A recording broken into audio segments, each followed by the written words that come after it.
Patel with Harmy Oral and Facial Surgery. Welcome to my channel. Today I have Dr. Patel with me, who also happens to be my husband. He is a primary care, a very special guest. He's a primary care physician. And today I would like to take the opportunity to really talk about the link between diabetes and oral health.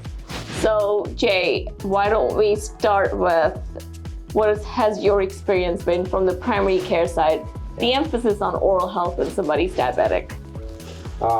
Thanks for the opportunity to come here and speak with your audience and the public at large. I really like kind of exploring more about oral health and general health and well-being. In my experience, a lot of times in the primary care setting, patients don't always get the best oral health treatment, just at the general doctors. It's very important for them to go see their dentist and their oral surgeons, oral health providers. Can we dial back a little bit and talk about the broad implications of uncontrolled diabetes on your overall health? Diabetes is one of those diseases that is very complex, but can also be very simple in terms of managing. The key is that there is systemic manifestations. It can affect everything from your heart, your kidneys, your nerves. You can have neuropathy. Nephropathy is when it affects your kidneys. And then aside from that, there is a bidirectional component, I think, that you were mentioning when we were speaking earlier. And that is that your oral health affects your systemic health, and your systemic health can affect your oral health. Mm-hmm. Just talking about some of the implications of diabetes and oral health. You may have experienced bleeding gums, dry mouth, bad taste in your mouth, or even infection or increased risk of infection, inflammation. And these are some of the key components to keep in mind when somebody's uncontrolled diabetic. Can we talk about what is an uncontrolled diabetic? Sure. One of the things that we use in the medical world to determine your diabetes and how well controlled it is or not is your A1C. Mm-hmm. And that's a number that we can get that gives us a 3-month average of your blood sugar over that last 90-day period. The way it works is it basically measures your blood cells in your blood. It's a blood test, and it measures how much glycated hemoglobin, it's a fancy word, that basically means how much sugar is attached to those blood cells and how much they're floating around. And we get a percentage number. When your number is 6.5% or higher, that's when we consider you to be in the diabetic range. My job as a primary care physician is to often find people when they're in that pre-diabetic range of 5.6 and creeping up to 6.4, 6.5 when they are diabetic. And I want to make interventions at an early stage so that they don't develop diabetes. But when they're at an uncontrolled level, I've seen numbers as high as 10, 12, 13, scary numbers. And that can be very damaging for your overall health and including your oral health. Yeah, absolutely. Also increased risk of infection. If you have an ongoing disease in your mouth and you haven't done anything about it, you can be rest assured that you are on your way to infection, because that inflammation doesn't get any better the worse and worse the diabetes is, especially your A1C, correct? That is very true. And not only for oral health and oral surgery and that sort of thing, but any surgery, you're at increased risk for infection. Many surgeons I know, orthopedic surgeons, oral surgeons that we've talked about, and heart surgeons, they won't even operate on you, general surgeons, if your numbers are out of control. Yes. And so that's something that will prevent you from getting a much needed knee repair or a dental implant or a heart surgery. So if I have a patient who's a diabetic and they're considering or they need possible dental implants or dental surgery, what kind of things do you look at and how do you evaluate if they would be a good candidate? Sure. Well, first of all, most everybody is a candidate for dental implants. Now, for diabetic patients, I usually like to coordinate with their primary care and just look at, what is your blood glucose like in the morning? How well controlled are you?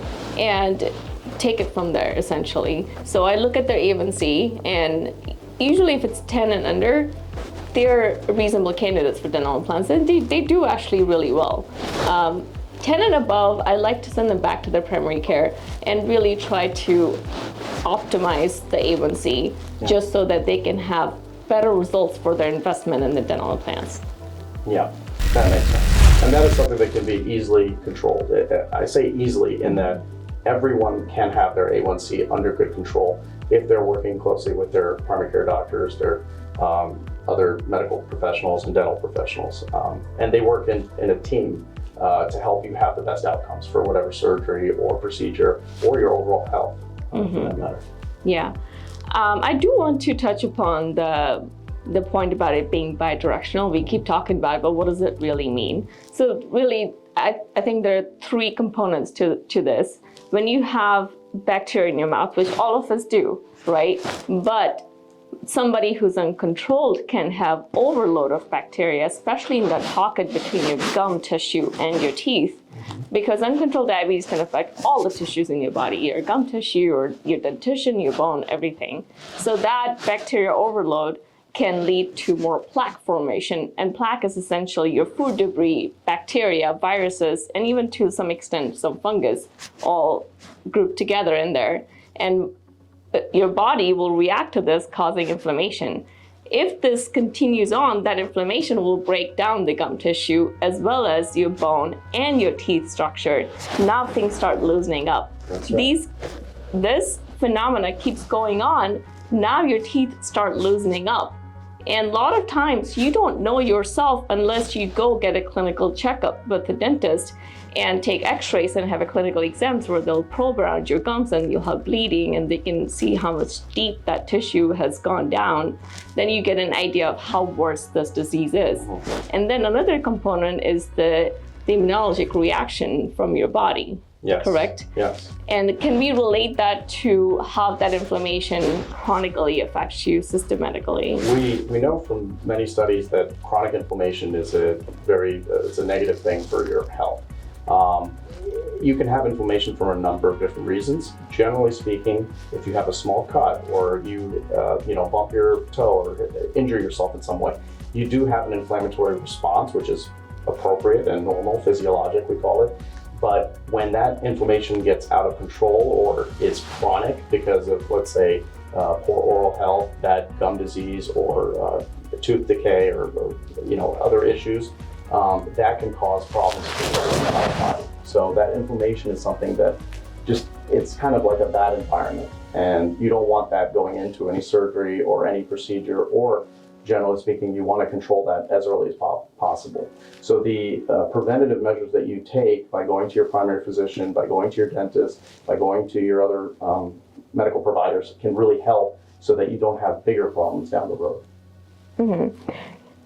And diabetes is one thing, and obviously we're talking about diabetes here, but if you have continued inflammation, you're also at higher risk of other disease such as rheumatoid arthritis, and psoriatic arthritis as well. Right. There are many different types of medical conditions that can be affected by inflammation, and that inflammation is a kind of a critical part of that disease.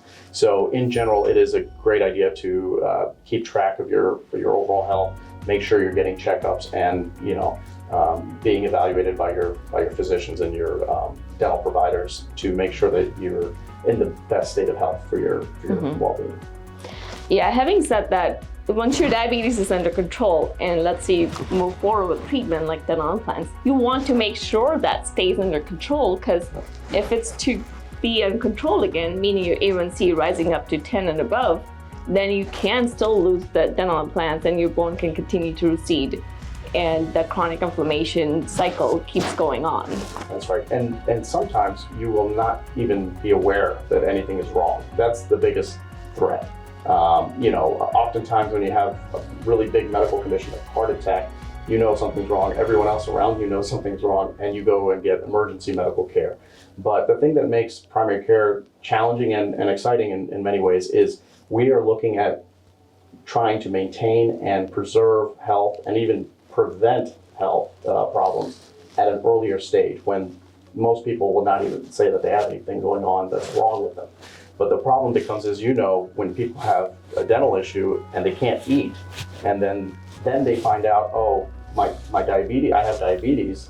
Now we're in a big, bit of a situation where we have to fix the diabetes before we can even get the surgery to help fix your teeth to allow you to eat. So, rather than having a big medical issue come up like that and finding out in that way, I would encourage everyone to see a primary care doctor and also, get regular checkups with your dental professionals and keep track of things so that you don't get into that kind of a situation.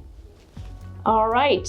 So just to summarize, make sure you keep your diabetes under control. If you have bleeding gums or bad taste in your mouth, make sure you go see a dental professional to get that checked out and make sure you don't have a periodontal disease. And there are many ways to bring all of these conditions under control with a good role between primary care and your dental specialist. That's right.